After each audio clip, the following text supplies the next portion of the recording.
Como es habitual a esta hora aquí en Mega Noticias, vámonos a debate con, y le doy la bienvenida a Eduardo Bakov Escudero, presidente de Métrica Educativa AC. ¿Cómo estás, Eduardo? Gracias por estar aquí con nosotros. Alberto, un gusto. Un saludo desde Baja California. Sí, hombre, Eduardo, ya lo hemos platicado, estamos esperando que entre alguien que forme parte de esta llamada transformación del país para que nos dé algunos argumentos, pero de lo que vemos en la información, de lo que podemos recabar es de que ¿cuál es el legado que deja esta administración en el tema educativo, Eduardo? Pues mira, Alberto, acaba de publicarse un informe anual de la OCDE que se llama Panorama Educativo. En inglés es Education at Glance, que hace un recuento de los principales indicadores en materia de educación de diversos países, básicamente los países de la OCDE más otros que se suman a este proyecto. Este es un informe adicional al de PISA, en el que básicamente habla de aspectos que no tienen que ver con el aprendizaje, sino con las condiciones materiales, con las condiciones de financiamiento, etcétera. Y nos deja muy mal parados. La mera verdad, te doy algunas cifras, por ejemplo, que son importantes, ¿verdad? Jóvenes, adultos jóvenes de 25 a 34 años que no cuentan con educación media superior alcanzan hasta un 42% que no tenemos esto. En comparación con otros países, por ejemplo, Corea, por darte un ejemplo, cuyo porcentaje es cercano a cero, es decir, prácticamente todos los jóvenes de 25 a 34 años tienen al menos la educación media superior y estamos por debajo de Costa Rica, Brasil, Colombia y Perú al respecto. Y como hay muchos otros datos que hablan de una reducción en el presupuesto importante, de una reducción en la matrícula importante, más lo que tú acabas de comentar, una reducción en el nivel de aprendizaje de los estudiantes. Entonces, nos deja una herencia, digamos, difícil de asimilar y que vamos a tener que trabajar contracorriente en los años. Aquí el asunto es, ubiquémonos en esa famosa prueba PISA, ¿no? Esa prueba que realiza la OCDE. ¿Para qué hace esta prueba la OCDE? ¿Cómo nos ha ido recientemente y por qué el gobierno no quería hacerla? No sé si ya la van a hacer o no, Eduardo. Sí, bueno, comenzaría a decirte que por mucho tiempo el indicador más importante en materia educativa era la matrícula, es decir, qué porcentaje de niños y jóvenes estaban dentro del sistema educativo nacional. Y este es, por supuesto, un indicador básico, porque si no están dentro del sistema, pues no van a aprender lo que se supone deben de aprender.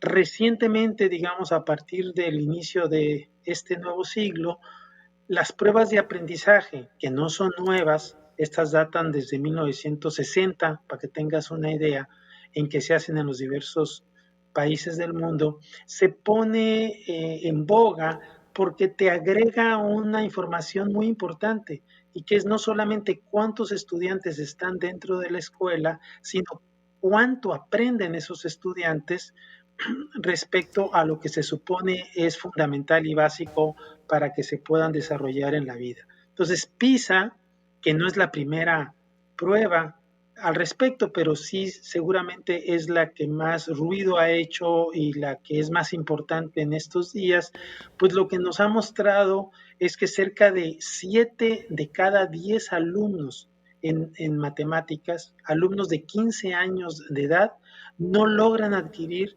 lo mínimo indispensable para que ellos se puedan desarrollar en esta, digamos, en esta competencia de razonamiento matemático. 7 de cada 10 no logran. Vuelvo a repetir porque eso es muy importante. Y solamente 1 de cada 1000 lo hace bien en México. Entonces es algo, digamos, son cifras muy duras que te están marcando de Claro. que en México la educación tiene muy poca calidad y eso es el centro de atención de las pruebas Sí. PISA. ¿Por qué no quiere Eduardo, México? déjame que le demos la Sí, bienvenida a Laura Gallardo Gutiérrez, investigadora del Instituto de Investigaciones sobre la Universidad y la Educación de la UNAM. Gracias, Laura, por estar aquí con nosotros. Muy buenas tardes, muchas gracias y un saludo a la audiencia. Laura, aquí abonar un poquitito de lo que nos está explicando Eduardo Bakov, que nos está dando una amplia y clara situación del por qué se tienen que evaluar a los estudiantes, no solamente tenerlos en las aulas, sino que midamos su capacidad de conocimiento que están adquiriendo. Dicen los empresarios que lo que no se mide no se puede corregir.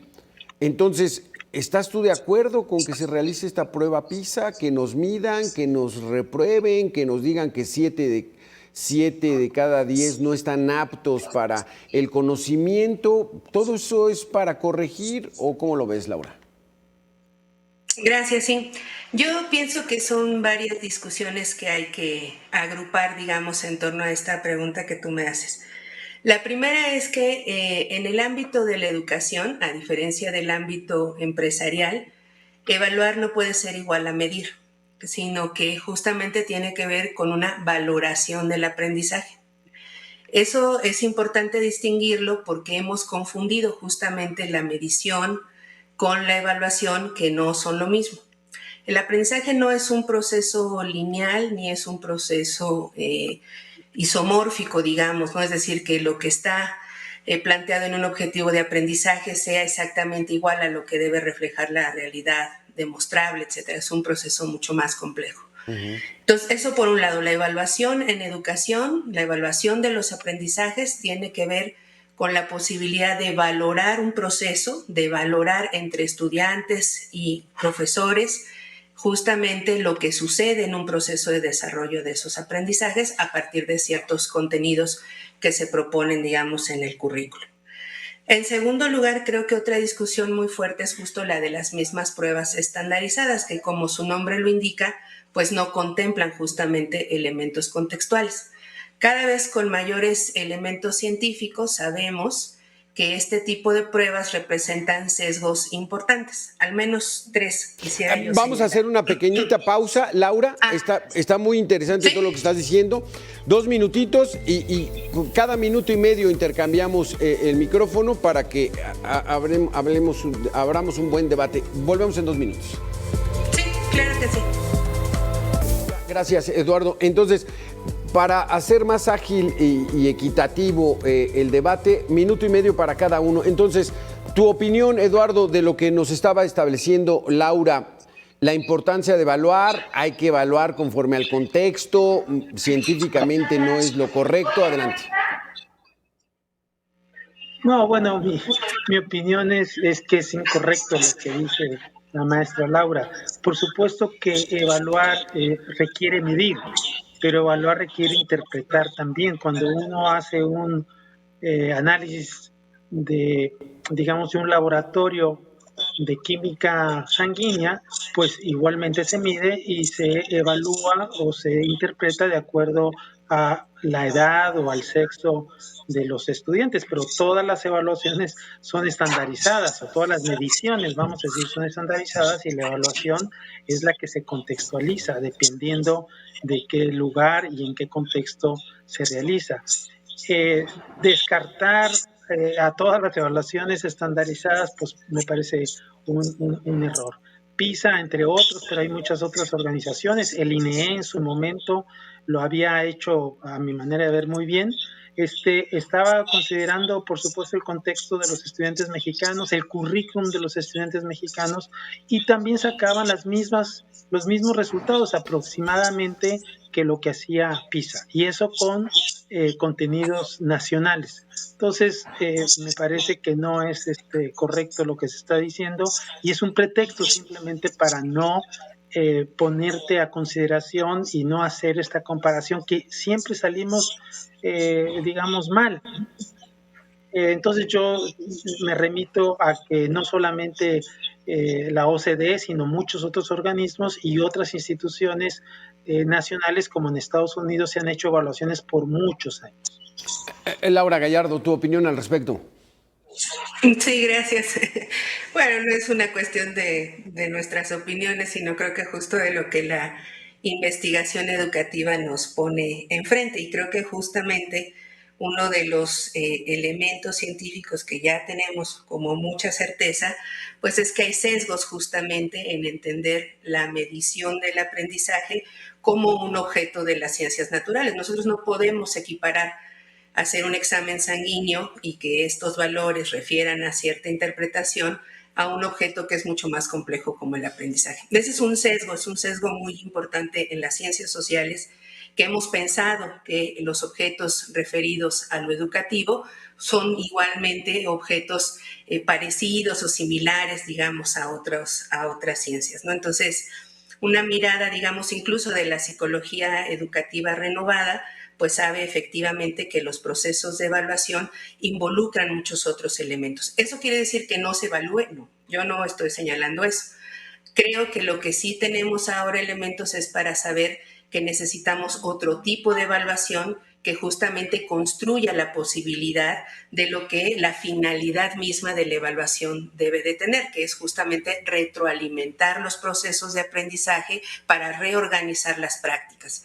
No para ser punitivos, ni para hacer entonces sanciones, ni toda esta serie, digamos, de efectos que han tenido las pruebas estandarizadas, no solo en México, sino en el mundo, y que, insisto, cada vez con mayor fuerza sabemos que eso finalmente lo que genera es mucho más exclusión, genera sesgos racistas, por ejemplo, en el caso de varias pruebas. En fin, son muchos los efectos perversos de estas pruebas.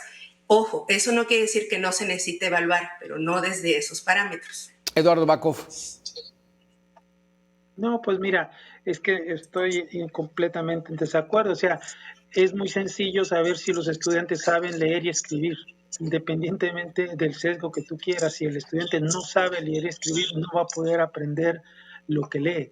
Si el estudiante no sabe hacer operaciones matemáticas, aritméticas simples, pues tampoco va a poder entender los aspectos fundamentales. Entonces, querer hacerlo muy complejo y decir que es completamente diferente y que por lo tanto no es adecuado, pues yo a las pruebas me remito. En realidad, cada vez son más los países en el mundo que se quieren evaluar. PISA empezó con cerca de 32 países, ahorita son cerca de 90 países que quieren compararse para saber qué tan bueno es el sistema educativo. Y tampoco es correcto decir que solamente el propósito de la evaluación es retroalimentar la enseñanza. También es cuestión de rendición de cuentas, es decirle al país qué tan bien está el sistema educativo. Y si tú no tienes evaluaciones estandarizadas, no es posible saber qué tanto aprenden los estudiantes. Y si no sabes qué tanto aprenden, no sabes qué tan buen sistema educativo tienen y en dónde hay que mejorar. La evaluación no se debe ver como una amenaza, como algunos lo ven, sino como una oportunidad para mejorar. Vamos a continuar con este tema, la evaluación, la prueba PISA, cómo hacerlo. Laura Gallardo, Eduardo Bacov, una pequeña pausa de 2 minutos y volvemos. Laura Gallardo, gracias. Eduardo Bacov, Laura, tu derecho de réplica. No debe ser tan complicado la evaluación. Muchos países están asumiendo esta prueba PISA. Adelante.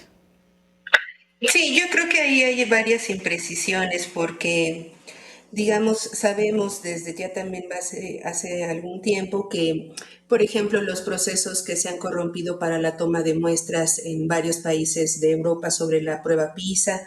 Sabemos también que muchos países han abandonado la prueba por la misma situación de todas estas consecuencias, digamos, adversas que en principio se supondría no traería, ¿no? Y por otro lado, me parece a mí que un elemento central de la discusión es que la prueba no necesariamente ayuda a evaluar al sistema, al contrario, porque el efecto que tiene la prueba es la de trasladar la responsabilidad de los aprendizajes a los estudiantes, ¿no? Es decir, si nosotros decimos, los estudiantes es muy fácil saberlo si saben leer y escribir, pero si nosotros tenemos contenidos que son irrelevantes o impertinentes o que no están en las lenguas de nuestros estudiantes, ¿cómo podemos entonces decir que eso es fácilmente medible o que eso es atribuible a los estudiantes? Entonces, más bien tenemos que pensar que una cosa son la evaluación de los aprendizajes y lo que eso nos dice respecto de los procesos de enseñanza, y por otro lado está la evaluación del sistema, que en esa yo no tengo ningún reparo justamente en asumir que necesitamos evaluar al sistema, lo mismo que los aprendizajes, pero lo que necesitamos entender es que desde los parámetros, digamos, positivistas, reducidos de esa evaluación es lo que necesitamos actualizar. Y eso es lo que está desde mi punto de vista sobre la mesa. Gracias. Vamos contigo, Eduardo Bakov. Le damos la bienvenida. También ya está con nosotros José Narro Céspedes, ex senador de la República por Morena. Eduardo Bakov, no solamente es de leer, hay algunos textos que son impertinentes, hay que evaluar el aprendizaje y evaluar también el sistema. Sí, claro que sí, Alberto, pero yo me gustaría darle vuelta a la página porque es darle como círculo vicioso. El aprendizaje o la evaluación del aprendizaje es un indicador más de la calidad del sistema educativo. Para mí es fundamental, por ejemplo, saber qué cantidad de estudiantes están en la escuela, qué cantidad de estudiantes han abandonado la escuela, qué proporción del PIB se gasta en educación y si ha disminuido o ha aumentado a lo largo del tiempo, qué cantidad de estudiantes abandonan la escuela. Todos estos son indicadores que nos hablan de qué tan bien funciona el sistema educativo, cosa que por desgracia en este sexenio, pues todos los indicadores de los que te estoy hablando, presupuesto, cantidad de estudiantes dentro del sistema educativo, etcétera, han ido a la baja.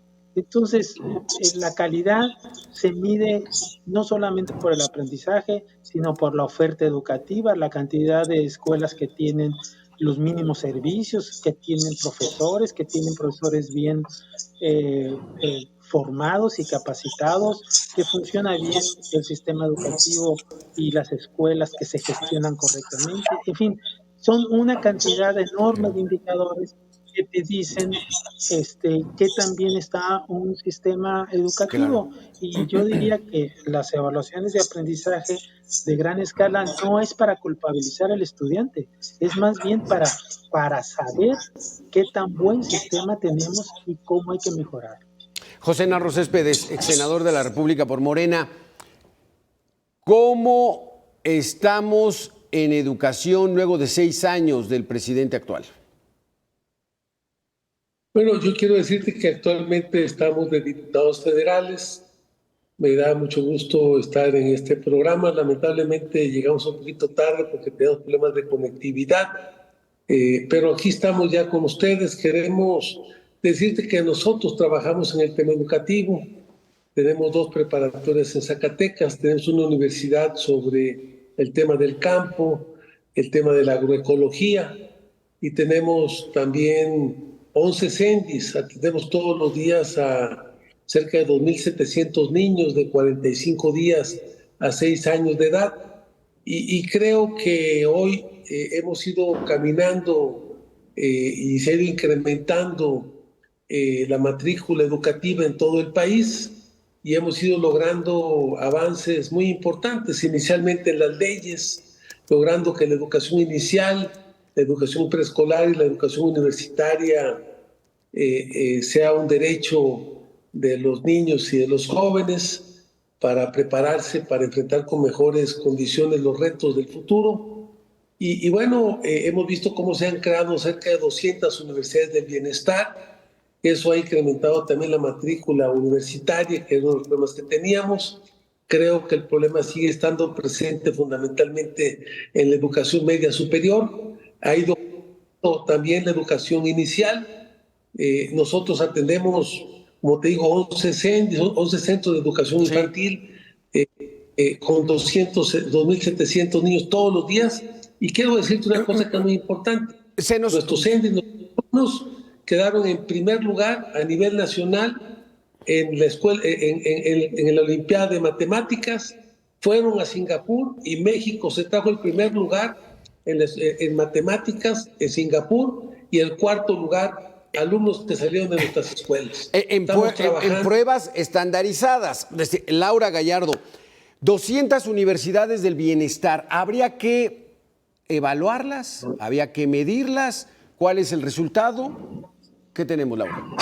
Yo creo que en educación superior, en este sexenio justamente se echó a andar un sistema de evaluación que considera justamente el contexto mexicano y sobre todo las finalidades de la evaluación de la educación superior, que es algo que no se consideraba. Entonces, este sistema ha tenido justo un proceso de desarrollo a lo largo de estos 6 años al que se han incorporado las diversas instituciones de educación superior, incluidas estas universidades. Entonces, no es que no esté el tema en estas universidades e igualmente en muchas otras. Ha sido un gran proyecto sobre este año, pero sobre todo porque ha sido una construcción contextual del proceso de evaluación, ¿no? Entonces, las universidades organizan estos marcos, generan esta posibilidad de revisión entre pares y de lo que implica compartir las finalidades de esa evaluación. Entonces, su construcción es desde otros parámetros, desde otra lógica que permite igualmente conocer cómo funciona, en este caso, el subsistema de educación superior para poder justamente mejorarlo. Pero lo importante, insisto, es desde qué bases. Si nosotros seguimos pensando que las bases son las mismas como las que se hacían desde la medición y demás, no vamos a lograr, digamos, una mejoría, como ya incluso estas mismas pruebas han demostrado sus límites. Gracias. 200 universidades del bienestar. ¿Cuántos alumnos hay, diputado Narro? ¿Cuántos ya egresados? Danos algunos datos de este proyecto.